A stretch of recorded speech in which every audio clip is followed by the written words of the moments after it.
Good morning, class. Today's subject is Economic, chapter number 15, Understanding Economic Activity. Students, as you already learned about economic activity in your previous class, so today let's we know the meaning of economic activity. Economic activity is an activity of making, providing, purchasing or selling of goods and services. Economic activity हम उन activity को कहते हैं जब हम किसी भी चीज़ को प्रोवाइड कराते हैं, किसी भी चीज़ को परचेज़ करते हैं या फिर किसी भी चीज़ की सेलिंग करते हैं, किसी भी गुड्स और सर्विसेज की, उन सारी चीज़ों को हम इकोनॉमिक एक्टिविटी बोलते हैं. Any actions that involve producing, distributing और कंज्यूमिंग प्रोडक्ट और services is an economic activity. हमारा कोई भी काम जिसमें हम किसी भी चीज़ को प्रोड्यूस कर रहे हैं, किसी भी चीज़ को डिस्ट्रीब्यूट कर रहे हैं और किसी भी चीज़ को, किसी भी प्रोडक्ट को कंज्यूम कर रहे हैं या फिर किसी भी सर्विस को हम कंज्यूम कर रहे हैं, उन सारी एक्टिविटीज़ को हम क्या बोलेंगे? इकोनॉमिक एक्टिविटी बोलेंगे. Economic activity main aims, economic activity का मेन एम क्या होता है? तो one of the main aim of economic activity is to produce goods and services and to make them available to the consumers. Economic activity का सबसे पहला उद्देश्य ये होता है कि किसी भी गुड्स और सर्विसेज को प्रोड्यूस करना और फिर जितने भी कंज्यूमर्स हैं उनको वो गुड्स और सर्विसेज अवेलेबल कराना. All the activities which we performed in exchange for money और things of value is known as economic activity. कोई भी हमारी एक्टिविटी जो हम परफॉर्म करते हैं और उसके बदले में जब हमें कोई भी चीज़ परफॉर्म करने के बदले में हमें जब पैसा मिलता है ना, मनी के फॉर्म में, या फिर कोई भी सामान मिलता है पैसे के फॉर्म में, तो उसको हम क्या बोलेंगे? Economic activity. Put simply, economic activities are those activity which are undertaken to earn income, money और वेल्थ. ऐसी कोई भी एक्टिविटीज़ हमारी इकोनॉमिक की जो हम कर रहे हैं और उसके बदले में अगर हमको क्या अर्न हो रही है? इनकम अर्न हो रही है या फिर मनी मिल रही है या फिर हमारी वेल्थ हो रही है, तो हम उसको क्या बोलेंगे? इकोनॉमिक एक्टिविटी बोलेंगे. Economic activities classification. Economic activity को मेनली 3 बेसिक्स पार्ट में बांटा गया है. वैसे तो 4 में बांटा गया है, लेकिन आप लोग अभी हायर क्लासेस में नहीं है, that's why we will read 4 economic activity, basic 4 economic 3 economic activities. तो 3 कौन सी इकोनॉमिक एक्टिविटी है? First the primary sector, second the secondary sector and the third is tertiary sector. First primary sector. याद रखेंगे आप लोग इस बात को कि प्राइमरी सेक्टर में हमेशा रॉ मटेरियल को ही लिया जाता है. सेकेंडरी सेक्टर में इंडस्ट्रीज़ और मैन्युफैक्चरिंग सेक्टर्स आते हैं और टर्शरी सेक्टर में जितने भी सर्विसेज प्रोवाइड की जाती हैं वो सारी चीज़ें आती हैं टर्शरी सेक्टर में. So now you got it. Primary sector means raw material, secondary sector means industry and manufacturing, tertiary sector means services. Here is the description given for all the economic sectors. Let's see. The 3 main sources of economic sector. अभी मैंने बताया primary sector, secondary sector and the service sector. अब इनको और किन नामों से जाना जाता है? तो यहाँ देखेंगे, प्राइमरी सेक्टर को हम क्या बोलते हैं? एग्रीकल्चर और एलाइड सेक्टर भी बोलते हैं. क्या बोलते हैं? एग्रीकल्चर और एलाइड सेक्टर. आपकी बुक आप देखेंगे उसमें आपको दिखेगा.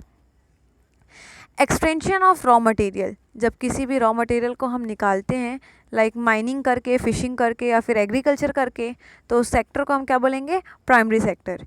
माइनिंग किया जाने वाला काम को, फिशिंग किए जाने वाले काम को और एग्रीकल्चर के द्वारा जो हम काम करते हैं उसको हम किस में लेंगे? प्राइमरी सेक्टर में. सेकेंडरी सेक्टर या फिर उसको हम बोलते हैं मैन्युफैक्चरिंग सेक्टर, उसके अंदर आएगा. Secondary sector concern with the producing finish goods, example factory making toys, cars, foods and clothes. जब कोई भी रॉ मटेरियल फैक्ट्री में जाके फिनिश गुड में कन्वर्ट होता है उसको हम क्या बोलेंगे? Secondary sector. जैसे कि फॉर एग्ज़ाम्पल वुल से क्या बन रहा है? वुलन क्लॉथ बन रहे हैं. तो वुल हमने निकाला, कॉटन हमने पेड़ से लिया, देन वो फैक्ट्री में जाके मैन्युफैक्चरिंग हुआ फिनिश गुड में, उससे हमें क्या मिला? कॉटन के कपड़े मिले. तो जब वो क्लॉथ मैन्युफैक्चर हो गया तो वो किस में कन्वर्ट हो गया? फिनिश गुड में कन्वर्ट हो गया. पहले वो कॉटन था, मीन्स वो रॉ मटेरियल था, अब वो क्लॉथ बन गया, मीन्स वो फिनिश गुड में कन्वर्ट हो गया. That's come under the secondary sector. And last tertiary sector. Tertiary sector को हम क्या बोलते हैं? सर्विस सेक्टर भी बोलते हैं. It concern with the offering intangible goods and services to the consumer. ठीक है, ये सारे इसके अंदर जो भी आते हैं ये क्या आते हैं? इंटेंजिबल गुड्स एंड सर्विसेज होते हैं. Intangible goods and services means जो हमको दिखाई नहीं देंगे, ऐसी गुड्स एंड सर्विसेज को हम बोलते हैं intangible goods and services. Sector of economic. So now you have to see in your book, here it is written, the different kind of economic activities occur in some sector or other. They can be classified. मैंने आपको पहले ही बताया कि हमारी economic को mainly तीन भागों में बांटा गया है, that is agriculture sector, industrial sector and service sector. तो हम पहला पढ़ेंगे एग्रीकल्चर एंड अलाइड सेक्टर. अब ये madam agriculture and allied sector क्या होता है? तो students, the process of producing is in this sector depends on primary on nature. इसमें हम जो भी चीज़ प्रोड्यूस करते हैं वो नेचुरली प्रोड्यूस्ड होती है. नेचर के द्वारा जो हमारे पास सब्सटेंसेस हैं, रॉ मटेरियल्स हैं, उनका यूज़ करके जब हम किसी भी चीज़ को नेचुरल प्रोसेस से उगाते हैं और उन रिसोर्सेज का यूज़ करते हैं, वो सारी चीज़ों को हम क्या बोलते हैं? Agriculture sector. Various crops such as rice, wheat, corn, maize, cotton etcetera are produce natural process को यूज़ करके, लाइक सनलाइट, वाटर, है ना. इनके द्वारा हम क्या करते हैं? वीड्स एग्रीकल्चर करते हैं, खेत में बीजे डालते हैं, फिर उस पर खाद डालते हैं, फिर उसको जोतते हैं, फिर बारिश होती है, फिर क्रॉप्स उगते हैं. तो ये सारा क्या था? एक नेचुरल प्रोसेस था. इसके द्वारा क्या हुआ? रिसोर्सेज में प्रोडक्शन हुआ. तो जब कोई भी प्रोडक्शन नेचुरल वे से होता है, उसको हम किस में लेंगे? प्राइमरी सेक्टर में लेंगे. और प्राइमरी सेक्टर में आप ध्यान रखेंगे, एग्रीकल्चर को ही प्राइमरी सेक्टर कहा जाता है. एग्रीकल्चर और अलाइड सेक्टर किसके अंडर आते हैं? प्राइमरी सेक्टर के अंदर आते हैं. आप यहाँ देखेंगे, यहाँ पे पिक्चर बनी हुई है, वहाँ पे दिखा रहा है agriculture work in progress. Agriculture हो रहा है, वो किस में आएगा? प्राइमरी सेक्टर में आएगा. Here it is written, forestry is an. Forestry क्या है? एलाइड सेक्टर है. Forestry is an allied sector to agriculture. पेड़ पौधे एग्रीकल्चर से ही तो क्या होता है? अगर जिस जगह में ज़मीन पड़ी हुई है, अगर हम वहाँ पे एग्रीकल्चर करना चाहते हैं और वहाँ पे फॉरेस्ट है, तो हम उसको कट करके क्या कर सकते हैं? लैंड खाली कर सकते हैं, फिर हम अपना वहाँ पे जाके एग्रीकल्चर कर सकते हैं.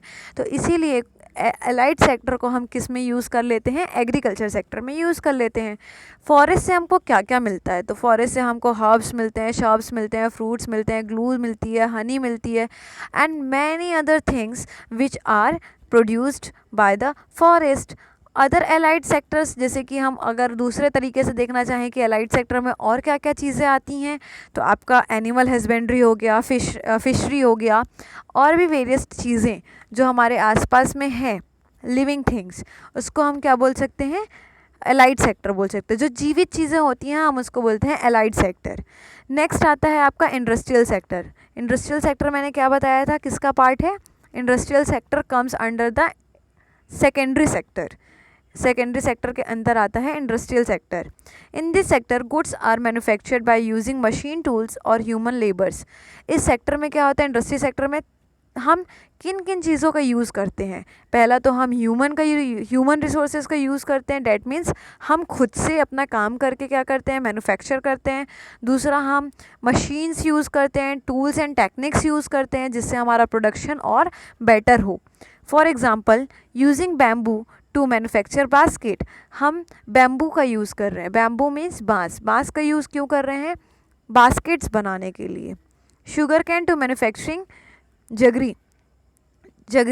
जगरी इज़ लाइक आप बोल सकते हैं इसको, ये फ्रूट है या फिर कोई सब्सटेंस है ना. Leather to manufacturing shoes. हम लेदर का यूज़ करते हैं, चमड़े का यूज़ करते हैं जूता बनाने के लिए.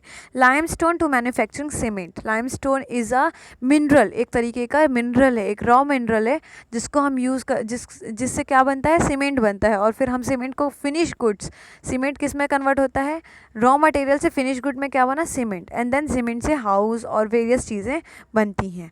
Industry are classified into cottage industry, small industry and large industry. Mainly इस पैराग्राफ में आपको तीन चीज़ें बताई गई हैं. पहला तो आपका इंडस्ट्री सेक्टर क्या होता है, तो आप ध्यान रखेंगे इंडस्ट्री सेक्टर हमारा सेकेंडरी सेक्टर है. दूसरी चीज़ ये याद रखेंगे कि हमेशा सेकेंडरी सेक्टर में रॉ मटेरियल को फिनिश गुड में कन्वर्ट किया जाता है. तीसरी बात आप ये ध्यान रखेंगे कि आपकी जो इंडस्ट्री सेक्टर है उसे तीन हिस्सों में बांटा गया है. पहला आपका कॉटेज इंडस्ट्री, दूसरा आपका स्मॉल इंडस्ट्री एंड तीसरा आपका लार्ज इंडस्ट्री. कॉटेज इंडस्ट्री में वो इंडस्ट्रीज़ आती हैं जिसे आप घर बैठे क्या करते हैं? मैन्युफैक्चर करते हैं. ऐसे सब्सटेंसेस, ऐसे गुड्स जिसे आप प्रोड्यूस करते हैं घर बैठे, हाउस होल्ड, उसे हम बोलते हैं, आपके फैमिली मेम्बर्स के साथ आप मिल के चीज़ें बनाते हैं, प्रोड्यूस करते हैं, मैन्युफैक्चर करते हैं, सिलाई मशीन से कपड़े सिलते हैं या फिर कुछ भी, तो उसे आप बोलेंगे कॉटेज इंडस्ट्री। स्मॉल इंडस्ट्रीज़ जो होती हैं उसमें आपका थोड़ा सा लेबर लगते हैं और थोड़ा सा कैपिटल लगता है as compare to cottage industry. Cottage industry में कैपिटल और लेबर की ज़्यादा ज़रूरत नहीं रहती है, लेकिन स्मॉल इंडस्ट्री में रहती है। और इसमें जो प्रोडक्शन होता है वो या तो स्मॉल साइज़ में होता है या तो मीडियम साइज़ में होता है। आपको या तो उसमें स्मॉल साइज़ की मशीन्स लगेंगी या तो मीडियम साइज़ की मशीन्स लगेंगी। जैसे कि यहाँ पे एग्जांपल दे रहा है, आपने राइस मिल देखी होगी, है ना, प्रिंटिंग प्रेस देखा होगा, कंपोनेंट्स फैक्ट्रीज़ होती हैं आपकी जिसमें ईंटें बनते हैं, वो वाली जो कंपनीज़ होती हैं। तो ये सारी जो एग्ज़ाम्पल्स हैं ये सब किस चीज़ की, किस फैक्ट्री के एग्ज़ाम्पल्स हैं? स्मॉल फैक्ट्री के एग्ज़ाम्पल्स हैं। अब स्मॉल फैक्ट्री के बाद आता है आपका लार्ज फैक्ट्री। लार्ज फैक्ट्री में क्या होता है, लार्ज नाम बड़ा है इसलिए आपको उसमें ज़्यादा लोगों की ज़रूरत पड़ेगी, ज़्यादा लेबर लगेगा, ज़्यादा कैपिटल लगेगा, है ना, तब जाके वो क्या होगा, लार्ज इंडस्ट्री बनेगा, जिसमें कि आप स्मॉल स्केल इंडस्ट्री को भी इंक्लूड कर लेंगे। Goods manufacture in large factory with a large labour force, इसमें क्या होगा, आपको लार्ज लेबर फोर्स लगेगा। Cement and steel factories are the example of large scale industries. Cement और स्टील फैक्ट्री यहाँ पे मेन एग्जांपल दिया हुआ है लार्ज स्केल इंडस्ट्री का। ये आपका एमसीक्यू में पूछा जा सकता है कि what are the examples of large scale industry. तो जितने भी एग्जांपल्स यहाँ पे दिए हुए हैं related to small scale industry, related to cottage industry, related to large scale industry, आपको इन चीज़ों को दिमाग में रखना है। अब नाउ आप यहाँ पे देखिए, थर्ड दिया है आपका सर्विस सेक्टर। आप बताइए सर्विस सेक्टर किस में आएगा, तो सर्विस सेक्टर आएगा मैडम टर्शरी सेक्टर में, ठीक है। अब यहाँ पे सर्विस सेक्टर को क्या दिया हुआ है, this sector covers special service provided by professionals, example including medical treatment, nursing, legal practices, teaching sector also include are services that support the production process such transporting good and distance market by tractor और trucks, banking services, communication services etc. All government services falls within the categories। यहाँ पे बता रहा है service sector हम उन special service को बोलते हैं जो कि स्पेशली दी जाती हैं, किनके द्वारा, प्रोफेशनल्स के द्वारा। जो उस चीज़ के बारे में सब कुछ जानते हैं वो प्रोफेशनल हैं। प्रोफेशनल रूप से जब हम किसी काम को करते हैं और सर्विस देते हैं उसको हम बोलते हैं सर्विस सेक्टर। अब यहाँ पे किन किन चीज़ों को लिया गया है सर्विस सेक्टर में, आप हर एक सेक्टर का एग्जाम्पल, किसके अंदर कौन आता है, कौन सा सेक्टर है, उस सेक्टर का और किस किस नामों से जाना जाता है, ये सब आपको ध्यान में देना है और अपने सेल्फ नोट बनाना है। यहाँ पे एग्जांपल दिया हुआ है सर्विस सेक्टर का, medical treatment, nursing, legal practices, teaching etcetera. मैं आपको पढ़ा रही हूँ, मैं आपको सर्विस दे रही हूँ, तो मैं किस में आऊँगी, सर्विस सेक्टर में। मेडिकल ट्रीटमेंट, आपको डॉक्टर्स मेडिकल ट्रीटमेंट देते हैं, वो आपको सर्विस प्रोवाइड कराते हैं, तो वो आते हैं सर्विस सेक्टर में। एंड मैनी मोर अदर्स, आपको और भी चीज़ें जो हैं अपने मन से सोचनी है और देखनी है। नेक्स्ट यहाँ पे दिया हुआ है, देखिए नीचे पे, calculating the production of goods and services, how and by. क्यों हमको ज़रूरी है प्रोड्यूस करना गुड्स और सर्विसेज को, मतलब कितनी गुड्स और सर्विसेज प्रोड्यूस हो रही है उसका कैलकुलेशन रखना हमको क्यों ज़रूरी है, और हम इसको कैसे कर सकते हैं, कैसे कैलकुलेट कर सकते हैं। हाउ मतलब कैसे, हु मतलब, वाई मतलब क्यों, क्यों और कैसे हमें कैलकुलेट करना है। तो हम सबसे पहला क्वेश्चन ये है कि जो जितने भी लोग होते हैं वो क्या होते हैं, different different kind of activities में क्या होते हैं, एंगेज्ड रहते हैं। वो large variety of goods and services को क्या करते हैं, प्रोड्यूस करते हैं। If we want to know total production of our country, अगर हमको जानना है कि हमारी कंट्री में टोटल प्रोडक्शन कितनी हो रही है, तो हमको क्या करना पड़ेगा, गुड्स और सर्विसेज हमारी कंट्री की जो भी हैं उन सबको क्या करना पड़ेगा, ऐड ऑन करना पड़ेगा। By adding this goods and services it is difficult and complex task, लेकिन इन सबको ऐड करना, इकट्ठा करना तो बहुत मुश्किल है। तो फिर हम क्या करें, तो हम एक काम करेंगे, हम सारे गुड्स की लिस्ट बना लेंगे और सारे सर्विसेज की लिस्ट बना लेंगे। लेकिन ये काम भी तो बहुत कठिन है, सबकी लिस्ट बनाना फिर उसको टोटल करना। तो इतनी सारी प्रॉब्लम्स देखी गई और उसके देखते हुए कुछ सॉल्यूशन निकाले गए हैं। तो वो सॉल्यूशन क्या निकला, to solve this problem money is used in the unit of measurement. पैसे का उत्पादन हुआ कि अगर हमें अपनी कंट्री की प्रोडक्शन सर्विस को देखना है कि कितना उत्पादन हमारी कंट्री में हो रहा है, तो हम इसको किस चीज़ में मेज़र करें, मनी के टर्म्स में मेज़र करें। हम पैसों से अंदाज़ा लगा सकते हैं ना कि कितनी चीज़ प्रोड्यूस हुई होगी, कितनी चीज़ सेल हुई होगी, कितनी चीज़ों का कंजप्शन हुआ होगा, कितनी चीज़ें एक्सपोर्ट हुई होंगी, कितनी चीज़ें इम्पोर्ट हुई होंगी। यहाँ पे ये लिखा है money is used as the units of measurement. Measurement अगर हमको किसी भी चीज़ का करना है, अगर हमको कैलकुलेशन करना है product of goods and services का, तो हम किस चीज़ को यूज़ करेंगे, मनी को यूज़ करेंगे। द यूनिट ऑफ मेजरमेंट को नापने के लिए हम मनी का यूज़ करेंगे। We find the money value of all the goods and services. If 500 kg of sugar is sold at 30 kg per kg, the total value of sugar is 15,000। अगर 500 kg की sugar को हम बेचते हैं 30 रुपये पर kg में, तो हमको टोटल वैल्यू शुगर की कितने मिलेगी, 15,000। Similarly, the value of 100 liter of milk at rupees 30 per liter is 3,000। अगर हम 100 लीटर दूध को 30 लीटर में बेचते हैं तो हमको टोटल कितना पैसा मिलेगा, 3,000 रुपये। If a doctor charge 5,000 as an eye operation, the value of 10 operation will be 50,000।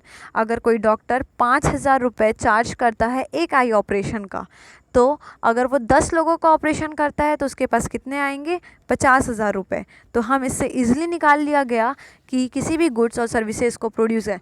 देखो, डॉक्टर ने ट्रीटमेंट किया, आई ऑपरेशन किया, वो किस में आया, डॉक्टर ने सर्विस दी, है ना। और जहाँ पे गुड्स प्रोड्यूस हुए वो क्या आएगा, प्राइमरी सेक्टर, मतलब एग्रीकल्चर सेक्टर में हम क्या करते हैं, गुड्स को प्रोड्यूस करते हैं, तो वो किस में आएगा, एग्रीकल्चर सेक्टर में। अब नेक्स्ट एग्जांपल देखेंगे। A farmer sell 100 kg of paddy to a rice mill at a rate of 10 per kg। एक फार्मर है जिसने 100 kg पैडी मतलब धान, टू अ राइस मिल को धान दी, कितने रुपए में दी, 10 रुपये पर kg में दी। The total selling of the paddy is, उसने पूरा टोटल धान कितने में बेच दिया, 1,000 रुपये में बेच दिया। किसने, फार्मर ने। किसको, उस राइस मिल वाले को। The farmer uses his own seeds to grow paddy. Farmer ने धान अपने खुद के जो सीड्स होते हैं उससे उगाए थे। The rice mill produce 60 kg of rice. अब राइस मिल ने धान से क्या बना ली, राइस बना ली, कितना, 60 kg का। और 100 kg ऑफ पैडी, उस 100 फार्मर ने कितनी दी थी, 100 kg पैडी उसने दी थी, फार्मर ने दी थी, किसको दी थी, राइस मिल वाले को। राइस मिल वाले ने क्या किया, राइस निकाल लिया उससे, उसका राइस, पैडी का राइस बना दिया। तो 100 से उसका कितना kg हो गया, वो कम हो गया, कितना हो गया, 60 kg हो गया। अब 60 kg होने के बाद उस राइस मिल वाले ने क्या किया, शॉपकीपर को, एक रिटेलर को या फिर एक होलसेलर को 20 रुपीज़ पर kg में उस चावल को बेच दिया। So the total value of rice is, अगर अब हम पूरी वैल्यू निकालें, सबको टोटल कर दें, उस फार्मर की वैल्यू को, शॉपकीपर की वैल्यू को, उस राइस मिल वाले की वैल्यू को, सबको अगर हम टोटल कर दें तो टोटल अमाउंट हमारा आएगा ₹1200। The shopkeeper produce 55 kg of puffy rice. अब उस शॉपकीपर में क्या किया, उस राइस से पफी राइस निकाल लिया। पफी राइस मतलब होता है मुरुम। उसके बाद क्या किया, उस मुरुम को भी सेल कर दिया। 55 kg उसने मुरुम निकाला, उस 55 kg मुरुम को उसने 50 रुपये पर kg में कस्टमर को बेच दिया। इन दिस एग्जाम्पल, तो इस पूरे एग्जाम्पल में हमने क्या देखा, जो पैडी था वो किस पे कन्वर्ट हो गया, पैडी मतलब बेटा धान, धान किस में कन्वर्ट हो गया, पॉफी राइस में। धान पहले चावल बना, चावल से वो फिर वो मुरुम बना, और which is the final product, मुरुम क्या निकला, अब पॉफी राइस जो था, इट्स नॉट मुरुम, सॉरी, मुरमुरा।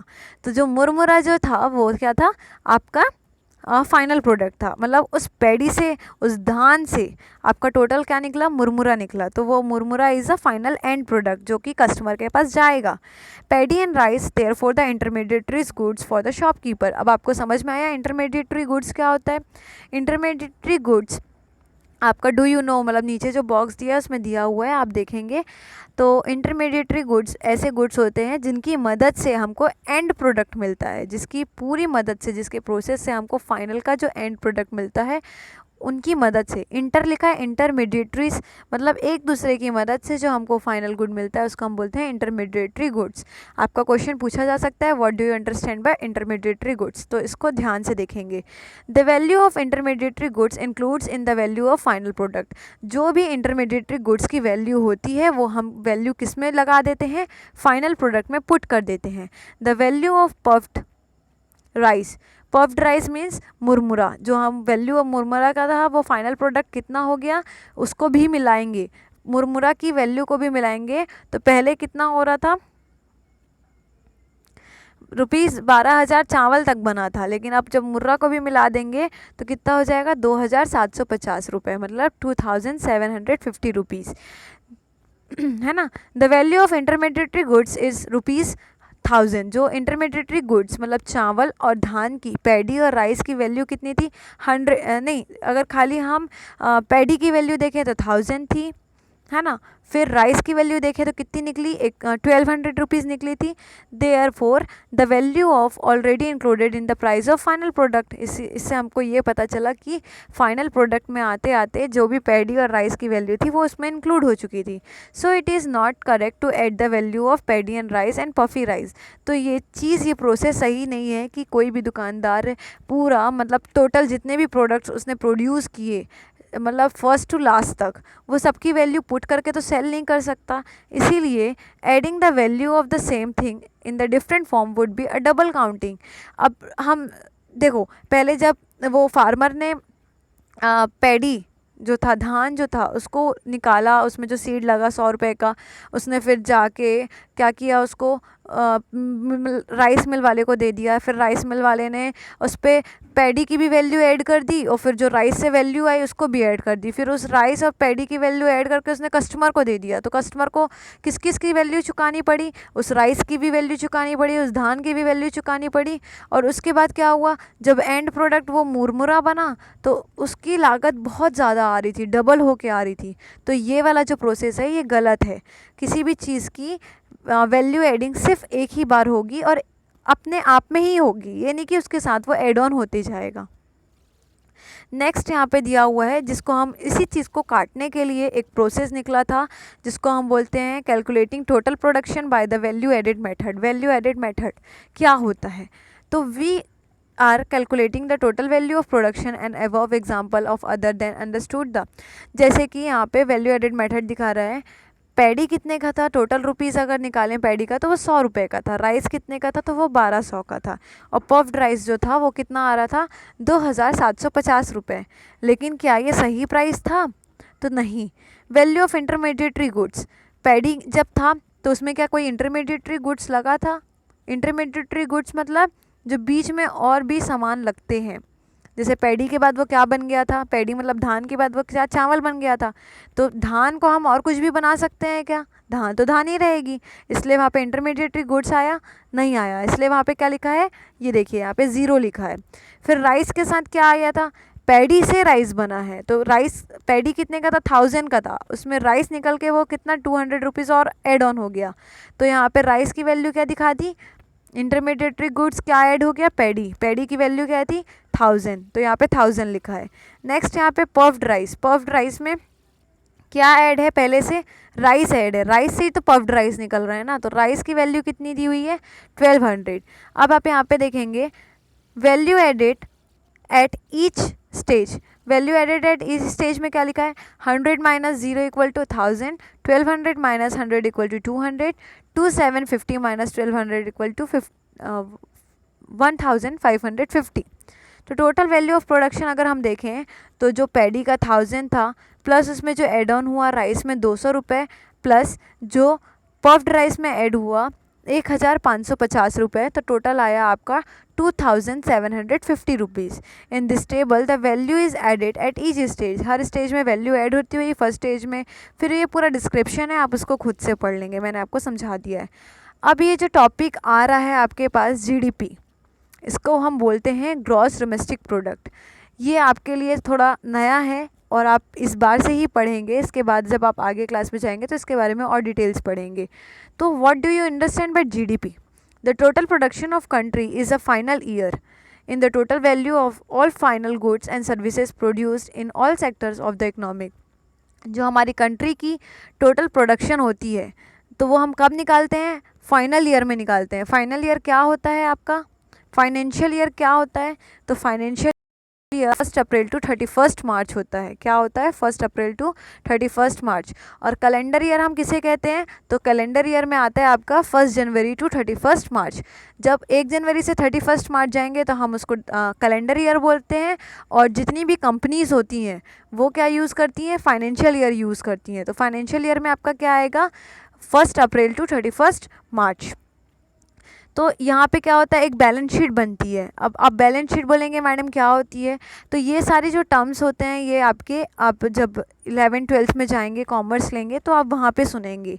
तो अभी इन चीज़ों को हम हटाते हैं, सिर्फ ये पढ़ते हैं कि जीडीपी क्या होता है। तो जीडीपी होता है ग्रॉस डोमेस्टिक प्रोडक्ट, जो कि हम क्या करते हैं? All this production must occur in geographical boundaries of the country. The total value of this production is final year is called GDP. जब हम टोटल वैल्यू निकालते हैं किसी भी प्रोडक्शन की फाइनेंशियल ईयर के बेसिस पे, किसके बेसिस पे? फाइनेंशियल ईयर के। किसी भी चीज़ का प्रोडक्शन अगर कोई भी कंपनी कर रही है और उस कंपनी में फिर अगर वो फाइनेंशियल ईयर के बेसिस पे अगर हम उस प्रोडक्शन को टैली कर रहे हैं तो वो किसके अंदर आएगा? आपका ग्रॉस डोमेस्टिक प्रोडक्ट के अंदर आएगा, जिसका शॉर्ट फॉर्म होता है जीडीपी। डोमेस्टिक मीन्स, डोमेस्टिक का मतलब क्या होता है? डोमेस्टिक का मतलब होता है means the production take place within the country. हमारी खुद की कंट्री में, हमारे इंडिया में, हमारे भारत में जो भी चीज़ प्रोड्यूस हो रही है उसको हम बोलेंगे डोमेस्टिक। डोमेस्टिक का मतलब पता है? आपने बचपन में पढ़ा होगा क्लास 1 में, डोमेस्टिक एनिमल, वाइल्ड एनिमल। तो हम डोमेस्टिक एनिमल उन एनिमल्स को बोलते थे जिनको हम घर में पालते हैं। तो अब समझ में आया? हमारी कंट्री के अंदर जो भी चीज़ प्रोड्यूस हो रही है तो हम उसको किस में लेंगे? डोमेस्टिक बोलेंगे। क्या बोलेंगे? डोमेस्टिक प्रोडक्शन बोलेंगे। जो सेंट्रल गवर्नमेंट होती है, उनकी जो मिनिस्ट्री होती है, वहाँ पे क्या होता है? एनुअल जीडीपी कैलकुलेट होता है। क्या होता है? एनुअल जीडीपी कैलकुलेट होता है। जो मिनिस्ट्री वहाँ पे होती है वो सपोर्ट करती है सेंट्रल और स्टेट गवर्नमेंट के डिपार्टमेंट को, मदद करती है किस चीज़ में? Total quantity of financial goods and services produce की, इस चीज़ में मदद करती है कि सर हम कैलकुलेट कराएंगे आपके साथ कि इस साल फाइनेंशियल ईयर में कितने गुड्स एंड सर्विसेज प्रोड्यूस हुए हैं। It determines the market value of production and estimate of countries GDP. वो क्या करती है? कोशिश करती है कि कैसे हम मार्केट की वैल्यू को निकालें कि कितना प्रोडक्शन हुआ है और हम उससे हम अंदाज़ा लगाएं या फिर कैलकुलेट करें हमारी कंट्री की जीडीपी को। तो जीडीपी का आपको मतलब समझ में आ गया। एक शॉर्ट टर्म में अगर इसकी डेफिनेशन दूं तो GDP is a sum of every economic activities. Every economic, अभी मैंने सबसे शुरू में आपको चैप्टर में बताया कि इकोनॉमिक एक्टिविटीज़ क्या होती हैं। तो इकोनॉमिक एक्टिविटीज़ ऐसी एक्टिविटीज़ होती हैं जिसमें डिस्ट्रीब्यूशन, परचेजिंग, कंजप्शन, प्रोडक्शन, ये सारी चीज़ें आती हैं। उसमें हम क्या बोलते हैं? क्या बोलते हैं? इकोनॉमिक एक्टिविटी बोलते हैं। तो यहाँ पे क्या लिखा है? जीडीपी जो है वो क्या है? सम है। इन सारी एक्टिविटीज़ को, सारी इकोनॉमिक एक्टिविटीज़ को जब हम जोड़ देंगे तो हमारे पास क्या आएगा? जीडीपी आएगा। जीडीपी का मतलब क्या होता है? तो अभी हमने पढ़ा, जीडीपी का मतलब होता है gross domestic product. It is the most important economic measures of the state of the country economic. ये सबसे ज़रूरी चीज़ होती है हमारे इकोनॉमिक में कि हम इस चीज़ को मेज़र करें कि हमारी इकोनॉमिक में कितनी जीडीपी है। With one simple figure, we can tell what an economic has grown, shrunk or remained the same since 1 year ago. हम जीडीपी से ये पता कर सकते हैं कि हमारी इकोनॉमिक, हमारी जो कंट्री है, हमारी जो कंट्री में अर्थव्यवस्था, इकोनॉमिक मतलब समझ में आता है ना, अर्थव्यवस्था, वो स्टेबल है कि बढ़ी है कि घटी है। अगर मैं आपसे करंट सिनेरियो पूछूं कि हमारी इकोनॉमी की अर्थव्यवस्था जिसको हम बोलते हैं वो कैसी है, तो भाई हमारे यहाँ अभी जो कोरोना वायरस चल रहा है उसके नाम से हमारी कंट्री क्या हो चुकी है? इकोनॉमिक अगर उसमें जाए तो बहुत पीछे हो चुकी है। हमारी कंट्री में इन्फ्लेशन आ गया है। इन्फ्लेशन का मतलब होता है महंगाई बढ़े, जिसके नाम से हमारी कंट्री को, मतलब हमारी कंट्री कुछ समय पीछे चले गई है, गई नहीं है मतलब थोड़ी सी पीछे हो गई है। तो यहाँ पे यही बोल रहा है कि इस हमको ये चीज़ कैसे पता चली? तो हमारी इकोनॉमिक की जो फाइनेंशियल कंडीशन होती है उसको देख के हमको पता चला कि हमारी जीडीपी क्या है। नेक्स्ट आपको यहाँ पे देखने को मिलेगा, ये एक ग्राफ है, आप अपनी बुक में देखेंगे। इस ग्राफ में आपको छत्तीसगढ़ की ग्रॉस डोमेस्टिक प्रोडक्ट मैंने आपको बताया क्या होता है? Sum total of economic activities. जितनी भी इकोनॉमिक एक्टिविटीज़ होती हैं उनका सम टोटल होता है आपका ग्रॉस डोमेस्टिक प्रोडक्ट। इन चीज़ों को आप बार बार रिवाइज करेंगे और अपने मन में बिठाएंगे, ये बहुत इंपॉर्टेंट चीज़ें हैं। 100, 900, 8000, मतलब मैं 100 में बोल रही हूँ बट यहाँ पे लैक्स में लिखा हुआ है। तो ये जो भी ग्राफ दिया हुआ है आप इसे अपनी बुक्स में देखेंगे, ये छत्तीसगढ़ का जीडीपी ग्राफ है, आपको दिख जाएगा कि किस तरीके से हमारी इकोनॉमिक जो थी वो कैसे कैसे रेज हुई है, बट इसमें इस ग्राफ में बढ़ता हुआ दिखाया गया है। नेक्स्ट आपका दिया हुआ है, ये लास्ट टॉपिक है आपका, वुमेन और man and women rural, paid work, unpaid work, non work activities. The pie chart clearly shown that the women spend more times doing unpaid work, which is not included in GDP calculation. It is necessary to understand these activities and include them in GDP calculation. Many countries are trying to do this. We need to create awareness and sensitivity towards such work in our society. ये कुछ नहीं था, ये बस ऐसे ही दिया हुआ है। मेन ये था कि आपको जीडीपी समझना है, जीडीपी कैसे निकालते हैं ये समझना है, जीडीपी होता क्या है ये समझना है, फिर हम जीडीपी को कैलकुलेट कैसे करते हैं, उसके अंदर आता है आपका value added product, value added method, value added method को हम कैसे फाइंड आउट करते हैं, ये सब क्यों लाया गया, ये सारी चीज़ें जो थी इस एक्सरसाइज में थी। आपको इन चीज़ों को पढ़ना है और रिवाइज़ करना है। अब आपका आता है एक्सरसाइज, तो आपका काम रहेगा आपको एक्सरसाइज में जो एमसीक्यू दिए हुए हैं वो आपको है और इसके आंसर्स लिख के मुझे मोबाइल में सेंड करना है, प्लस आपको जो क्वेश्चन आंसर्स हैं वो मैं आपको प्रोवाइड करूँगी। Thank you class.